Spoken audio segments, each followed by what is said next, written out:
নমস্কার, আরও একটা গুরুত্বপূর্ণ ইনফরমেশান নিয়ে চলে এলাম। খুব গুরুত্বপূর্ণ ভিডিও। চ্যানেলে ফার্স্ট হয়ে থাকলে চ্যানেলটাকে সাবস্ক্রাইব করে বেল আইকনটা টিপে রাখতে হবে। বকেয়া মহার্ঘ ভাতা বিজ্ঞপ্তি প্রকাশ করে দিল রাজ্য সরকার। কারা কবে পাবেন দেখুন। 13ই মার্চ বিজ্ঞপ্তি প্রকাশ করে নবান্ন জানিয়ে দিল ব্যাংকে কবে টাকা ঢুকবে। আজকের এই ভিডিওতে বিস্তারিতভাবে ব্যাখ্যা করে দেবো। ভিডিওটা ফার্স্ট টাইম হয়ে থাকলে চ্যানেলটাকে সাবস্ক্রাইব করে বেল আইকনটা টিপে রাখতে হবে লেটেস্ট গুরুত্বপূর্ণ আপডেট পাওয়ার জন্য। স্টেপ টু স্টেপ আজকের আপডেটটি আপনাদের সামনে তুলে। মুখ্যমন্ত্রী ঘোষণার পর সুপ্রিম কোর্টের নির্দেশে বকেয়া ডিএ মেটাতে বিজ্ঞপ্তি জারি করল নবান্ন। মিশ্র প্রতিক্রিয়া কর্মচারী মহলে। বিজ্ঞপ্তিতে উল্লেখ করা হয়েছে যে 2008 সালের এপ্রিল থেকে 2019 সালের ডিসেম্বর পর্যন্ত সময়ের বকেয়া মহার্ঘ ভাতা নিয়ে সুপ্রিম কোর্টে চলা মামলার প্রেক্ষিতে গত 5ই ফেব্রুয়ারি শীর্ষ আদালতে ডিএ মামলার রায়দান করে। আচ্ছা, এরপর বলছে মুখ্যমন্ত্রী মমতা বন্দ্যোপাধ্যায়ের ঘোষণার পরে রাজ্য সরকারি কর্মচারীদের বকেয়া মহার্ঘ ভাতা ডিএ প্রদান সংক্রান্ত বিজ্ঞপ্তি একটা জারি করেছে পশ্চিমবঙ্গ সরকারের অর্থ দপ্তর, ফাইন্যান্স ডিপার্টমেন্ট থেকে জারি করেছে। রবিবার মুখ্যমন্ত্রী বকেয়া ডিএ প্রদানের ঘোষণা করেছিলেন। সোমবার যে পৃথক 3টি বিজ্ঞপ্তি প্রকাশ্যে এসেছে, অর্থাৎ 3টি বিজ্ঞপ্তি নবান্ন জারি করেছে। তা প্রকাশের তারিখ 13ই মার্চ শুক্রবার জারি করে দিয়েছে। সরকারি কর্মচারীদের পাশাপাশি অবসরপ্রাপ্ত যারা সরকারি কর্মচারী এবং সরকারি সাহায্যপ্রাপ্ত শিক্ষা প্রতিষ্ঠানের শিক্ষক ও অশিক্ষক কর্মচারী, সংবিধিবদ্ধ সংস্থা, পঞ্চায়েত, পুরসভা, স্থানীয় স্বায়ত্তশাসিত সংস্থাগুলি কর্মীরা এই সুবিধার আওতায় পড়বেন। ঠিক আছে। নবান্নের অর্থ দপ্তর অডিট ব্রাঞ্চ থেকে জারি হওয়া ওই নির্দেশিকা জানানো হয়েছে 2008 থেকে 2019 সাল সময়ে বকেয়া ডিএ মিটিয়ে দেওয়ার সিদ্ধান্ত নেওয়া হয়েছে। তবে এই বিশাল পরিমাণ অর্থ একবারে কিন্তু নবান্ন দেবে না, বরং কয়েকটি পর্যায়ে সরকারি কর্মীদের দেওয়া হবে। বিজ্ঞপ্তিটি নজরে আসার পর ক্ষোভ উগড়ে দিয়েছে বিভিন্ন সরকারি কর্মচারী সংগঠনগুলো। তাদের অভিযোগ, যেভাবে ডিএ দেওয়ার ঘোষণা করা হচ্ছে তা আদালতের নির্দেশে পরিপন্থী। তবে সরকারি কর্মচারীদের একাংশ সরকারের ডিএ দেওয়ার বিজ্ঞপ্তিতে সন্তোষ প্রকাশ করেছে। আচ্ছা, বিজ্ঞপ্তিতে উল্লেখ করা হয়েছে যে 2008 সালের এপ্রিল থেকে 2019 সালের ডিসেম্বর পর্যন্ত সময়ের বকেয়া মহার্ঘ ভাতা নিয়ে সুপ্রিম কোর্টে চলা মামলার প্রেক্ষিতে গত 5ই ফেব্রুয়ারি শীর্ষ আদালতে ডিএ মামলার রায়দান করে। আদালতের সেই নির্দেশ পালন এবং একটি মনিটরিং কমিটি তত্ত্বাবধানে এই বকেয়া মেটানোর প্রক্রিয়া শুরু হয়েছে।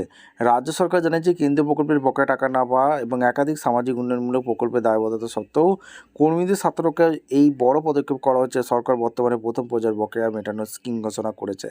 এই পর্যায়ে 2016 সালের জানুয়ারি থেকে 2019 সালের ডিসেম্বর পর্যন্ত সময়ের বকেয়া ডিএ মেটানো হবে। প্রথম কিস্তি চলতি মার্চ মাসে কিন্তু টাকাটা পেয়ে যাবে। আচ্ছা, দ্বিতীয় কিস্তি সেপ্টেম্বরে 2026 সালে প্রদান করা হবে।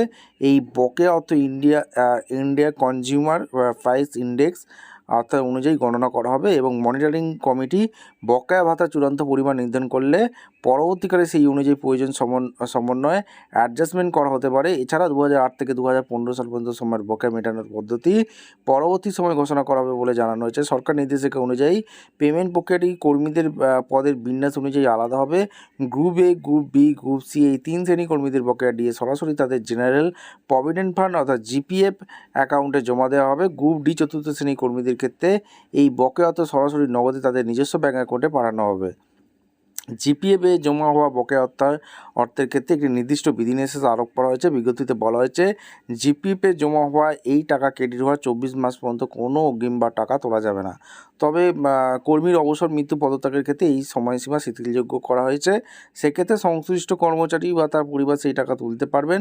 সমগ্র প্রক্রিয়াটি সুষ্ঠুভাবে সম্পন্ন করতে রাজ্য সরকার হিউম্যান রিসোর্স ম্যানেজমেন্ট সিস্টেম অর্থাৎ পোর্টালে AIRMS যে পোর্টাল আছে, প্রয়োজনীয় কারিগরি আপডেট বা পরিবর্তনের কাজ চলছে। ড্রয়িং অ্যান্ড ডিসবার্সিং অফিসারদের ডিডিও সুবিধার্থে ট্রেজারি বা পে অ্যান্ড অ্যাকাউন্টস অফিসকে পিও নির্দেশ দেওয়া হয়েছে যেন তারা আগাম বরাদ্দের অপেক্ষা না থেকে বিলগুলি প্রসেস করতে শুরু করে। এ বিষয়ে বিস্তারিত স্ট্যান্ডার্ড অপারেটিং প্রসিডিওর SOP খুব শীঘ্রই আলাদাভাবে জারি করা হবে বলে অর্থ দপ্তর নিশ্চিত করেছে। আচ্ছা, এই বিজ্ঞপ্তিতে জারি সিদ্ধান্তকে স্বাগত জানিয়েছে তৃণমূল সমর্থিত কর্মচারী ফেডারেশন। আবার ডিএ সরাসরি না দিয়ে পিএফ অ্যাকাউন্ট দেওয়া এবং তা তুলতে না পারার যে সিদ্ধান্তের কথা জানানো হয়েছে তা নিয়ে ক্ষোভ প্রকাশ করেছে সংগ্রামী যৌথ মঞ্চ আছে যারা। সংগঠনের আয়োজক ভাস্কর ঘোষ বলেন, ভাঁওতা দেওয়া হয়েছে আমাদের, বিজ্ঞপ্তিটি পর্যালোচনা করে আমরা পরবর্তী পদক্ষেপ করব। একইভাবে শিক্ষক শিক্ষিকাদের অধিকার সরকার হরণ করছে বলে অভিযোগ করছে বঙ্গের শিক্ষক কর্মী সমিতি। তাদের নেতা স্বপন মণ্ডল বলেন, এই বিজ্ঞপ্তিটি শুধু শিক্ষক শিক্ষিকা এবং সরকারি কর্মচারী কর্মচারীদের ঠকানি নয়, প্রতিটি প্রতিষ্ঠানের কর্মচারীদের মধ্যে বিভেদ তৈরি করার সূচিতর কৌশল। অন্যদিকে অবসরপ্রাপ্ত সরকারি কর্মচারীর জন্য নির্দেশে বলা হয় বর্তমানে পেনশনদের এই বকেয়া সরাসরি তাদের ব্যাঙ্ক অ্যাকাউন্টে জমা পড়বে। যারা কলকাতা এলাকার বাইরে ট্রেজারি থেকে পেনশন পান তাদের ক্ষেত্রে পেনশন মডিউলের মাধ্যমে টাকা দেওয়া হবে। অন্যদিকে যারা কলকাতার ব্যাংক বা ভিন রাজ্য থেকে পেনশন পান তাদের ক্ষেত্রে প্রয়োজনীয় ব্যবস্থা গ্রহণ করা হবে। এছাড়া 2016-19 সময়ের মধ্যে যারা চাকরিতে ছিলেন কিন্তু পরে পদত্যাগ করেছেন, যা মারা গিয়েছেন, তাদের বকেয়াও নির্দিষ্ট যাচাইয়ের পর প্রদান করা হবে। মৃত কর্মীদের ক্ষেত্রে তাদের মনোনীত উত্তরসূরি বা আইনি উত্তরাধিকার এই টাকা পাবেন। সংশ্লিষ্ট পেনশন সংশ্লিষ্ট অথরিটি পিএসএট বা ট্রেজারিকে এই বিলগুলিকে দ্রুত প্রসেস করার নির্দেশ দেওয়া হয়েছে। তবে 2008 থেকে 2015 সাল পর্যন্ত সময়ের বকেয়া মেটানোর দিনক্ষণ পরবর্তীকালে জানানো হবে। আশা করি মোটামুটি একটা ডাউট ক্লিয়ার হয়ে গেছে কবে নাগাদ কী পেতে পারেন। আপনাদের মতামত থাকলে অবশ্যই কমেন্ট সেকশনে ব্যক্ত করবেন। দেখা হচ্ছে কোনো পরবর্তী ভিডিও। ধন্যবাদ।